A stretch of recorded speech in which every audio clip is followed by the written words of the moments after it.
Bonjour, je suis Amandine, ambassadeur brasseur chez Heineken depuis plusieurs années. Alors c'est quoi être ambassadeur brasseur? Un ambassadeur brasseur, c'est une personne qui est passionnée par le produit bière et qui, en plus de son travail au quotidien, partage tout ce savoir-faire auprès des collaborateurs de l'entreprise.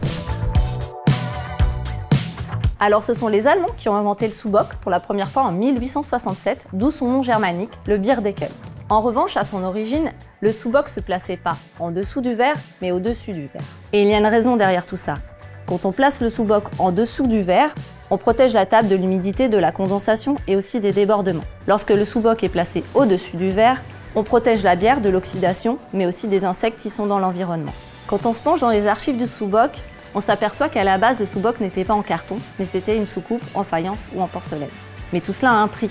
Avec la révolution industrielle et l'essor de l'industrie du papier, le sous-bock a donc vite remplacé les soucoupes. L'arrivée de ce bout de papier a aussi permis d'avoir de nouveaux usages. La première idée émergente était d'utiliser le sous-bock pour pouvoir compter les consommations, soit en comptant le nombre de croix qui étaient sur le sous-bock, soit en comptant le nombre de sous-bock pour en déduire la consommation. Et voilà, vous savez tout sur le sous-bock.